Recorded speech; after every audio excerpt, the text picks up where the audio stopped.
This year, the White Center neighborhood got a needed boost when Thrive by 5 Washington, business leaders, and the Gates Foundation donated nearly $12 million to expand early learning services here.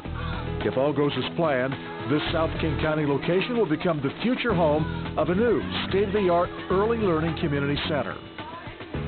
The Bill and Melinda Gates Foundation has committed up to $90 million in the next 10 years to early learning in Washington state. Bill Gates Sr. co-chairs the foundation. Carolyn Douglas sits down with him to talk about parenting, then and now. The fundamentality of it is really the reason why I'm so committed to it and enthusiastic about it. The chairman of the largest foundation in the world says it wasn't one single moment or dramatic event that drew him to early learning, but a gradual realization of just how crucial a child's early years are to everyone's world. It's the difference between having a productive child and having a child that's not productive. Seems to me there is no higher expense than that. That's huge. And the more Bill Gates Sr. learned, the more concerned he became that our state was falling behind. I don't think it's an absence of motivation. It's an absence of resources. So the father of one of the most successful men in the world set out to help other parents learn how to make their child a success. Where do you start? What can we do? Well, I think what we're doing is just right. As the co-chair of the Thrive by 5 campaign, he's already seen encouraging signs of progress, with pilot programs underway for early learning centers in Yakima and White Center, and up to a dozen other programs around the state already working to teach reading skills to kids before kindergarten. But he warns there's a long way to go, and it won't be easy. If we do it right, it will be expensive.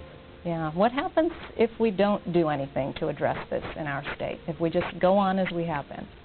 We're going to be sick if it doesn't happen here, because it is clearly, we're going to see it happening in other places. He insists he's no authority on the subject, although raising the world's youngest self-made billionaire is nothing to sneeze at. That isn't the kind of thing that you predict. At least we didn't. Thank you.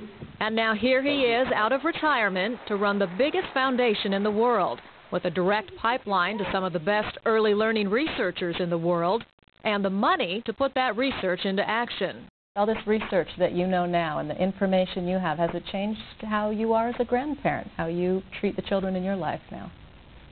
No, I'm an absolute typical grandparent who just takes the good part and doesn't worry about the raising or the ultimate result. Besides, in my case, my grandchildren do have really wonderful parents, so they don't need me. But countless others do. So now he's working to help reach all those children and parents who do need help. There are all kinds of parents who don't know enough to be good parents. And the thing to do is to create the facilities to change that. In just a few days, a 5-day event called Seeds of Compassion will take place in Seattle. The featured guest is the Nobel Peace Prize winner, the Dalai Lama. His mission? To engage the community by highlighting the importance of social, emotional, and cognitive learning at an early age. In many schools across the state, the Dalai Lama is already planting the seeds of compassion in young children. How many of you have experienced making difficult apologies before? These first and second graders at the Evergreen School in Shoreline are learning about compassion. Do you think that it takes a lot of courage to apologize to somebody? They learn through role-playing. Hey, Olga. I'm sorry they did that. Can we be friends again? Sure. And they talk about their compassion heroes. Harriet Tubman and Abraham Lincoln and people like that. Compassion means like being really, really nice when someone really, really needs it. Yeah, I really think that I've been just compassionate my whole life. Except for maybe when I was a baby, when I spent my pacifier across the room. And we're really glad to have you here today. The school is integrating a compassion curriculum that was developed by Seeds of Compassion, a nonprofit that's bringing His Holiness the Dalai Lama to Seattle. So what is compassion to you? being very nice. Lama Tenzin is the organization's co-founder and a personal emissary of peace to the exiled Tibetan spiritual leader. When it comes to the children, he would speak more about the love and friendship among each other. Okay. More than 14,000 school children, including those from the Evergreen School, will get the chance to hear the Nobel Peace Prize winner speak. It is unbelievably thrilling for our kids to see the person that they have studied and talked about and thought about a great deal. And